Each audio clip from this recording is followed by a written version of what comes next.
사재단은 밀양 송전탑 건설 반대 투쟁에 연대하기 위해 누이와 함께 떠나는 엠마오 여행으로 우리를 초대했었습니다.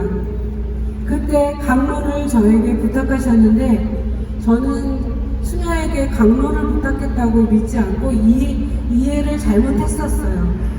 그런데 10년이 지난 지금 저에게 연대 발언을 해달라고 이제 요청이 왔는데, 그때 제가 아마 그 신부 수녀 순서냐 남자 여자 순서냐 이걸 따져서 오늘은 강등된 것 같습니다. 그리고 제가 휴가 중인데 이 발언을 해달라는 요청 전화가 와서 저는 많이 갈등했어요. 왜냐하면 이렇게 앞에 나서는 것이 저에게 지금 용기가 많이 필요했고, 그리고 심리적으로 많이 힘들어서 뭔가 발언한다는 게 주저되었기 때문입니다. 그러나 가만히 생각해 보니까 할 말이 너무 많아서 이런 자리에 언제 초대되랴 10년 만에 왔는데 할 말을 해야겠다 해서 나왔습니다. 2014년 그때 우리는 성주반을 보내면서 세월호 참사를 겪었습니다. 그리고 지난해 이태원 참사를 또 겪었습니다. 하나도 변한 것이 없습니다.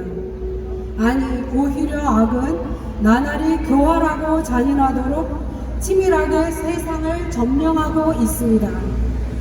사실 저는 불의하고 야만적인 정권의 행패 앞에서, 그리고 스스로 개돼지로 자처하고 지옥의 노예로 전락하고 있는 무도한 무리 앞에서 점점 좌절하고 있었던 것 같습니다. 그래서 주님의 사제들이 대체 뭐하고 있나 많이 답답했었습니다. 우리 야훼 하나님께서 온갖 잡신들로부터 모욕과 능멸을 당하고 있건만 이 나라에 참된 사제는 없단 말인가 한탄하면서요. 정의구현 사제단께 감사드립니다.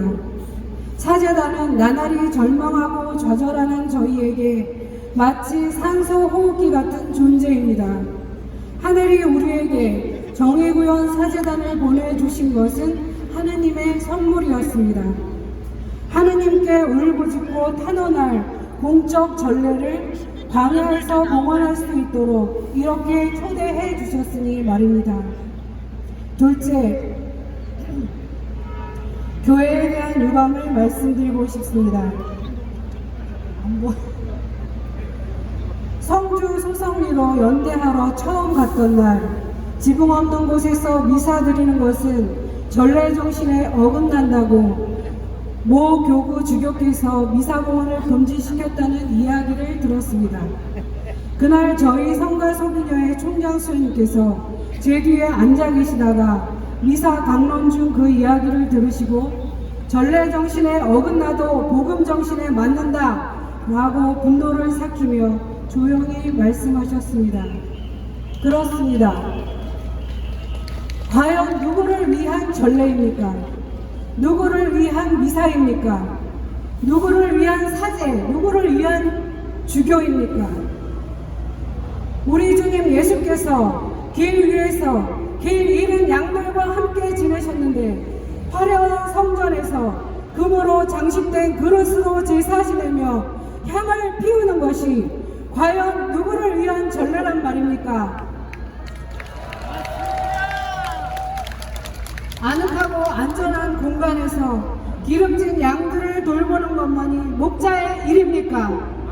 광야에서 우리 밖에서 늑대들에게 뜯기고 짓밟히는 양들은 정녕 안 보이십니까? 그들의 울부짖음이 들리지 않으십니까? 그리고도 당신들이 예수 그리스도를 따르는 제자들이라고 할 수 있습니까? 셋째, 대수천에게 경고합니다. 몇 년 전 대한민국을 수호하는 천주교인들이라는 가소로운 이름의 대수천에서 정의구현 사제단 일명 빨개된 신부들 목록을 구체적으로 정리하면서 감히 수녀들에 대해선 철없는 수녀들이라고 묶어서 집단으로 처리해버렸습니다. 이 얼마나 무엄한 일입니까? 대수천에게 경고합니다. 수녀들이 철이 없다라는 당신의 표현을 거부합니다. 여성 수도자들의 지혜와 용기를 누가 감히 이따위로 표현한단 말입니까? 게다가 우리도 이름이 있는 존재들이니 집단으로 묶는 따위를 거부합니다. 여성 수도자들은 엄연히 교회의 예언적 소명을 살아가고 있습니다. 대수천이란 이 우스꽝스러운 이름으로 하나님을 능멸하고 사제와 수도자, 선량한 교우들을 모욕하는 당신들의 만행을 거부합니다. 네 번째, 후쿠시마 방사능 오염수 방류를 반대합니다. 2000년 초반 새만금 반대운동으로 새만금을 수도 없이 오갔습니다. 그 무렵 부안 핵폐기장 반대운동으로 핵에 대해 무지했던 저는 저준히 핵폐기물에 가공할 만한 방사능 피폭에 대한 정보를 접하게 되었습니다. 저에겐 핵폐기물, 핵, 방사능 등등은 공포의 대상이 되었습니다. 2011년 3월 11일 후쿠시마 핵발전소 폭발 사고가 있었습니다. 방사능 피폭이 얼마나 공포스러웠으면 저는 한동안 외출도 못했습니다. 수도회로부터 전상연합회의 탈핵위원회 결성에 파견되어 일기 멤버로 활동하면서 핵에 대한 공부를 하게 되었고 핵발전소를 둘러싼 음모와 카르텔을 알게 되었습니다. 돈 그리고 우라늄, 제가 정리한 두 개의 지옥의 전략입니다. 악마들은 성공했습니다. 돈 때문에 인간을 소모품으로 전락시키고 돈 때문에 생태계를 처참히 파괴하고 있습니다.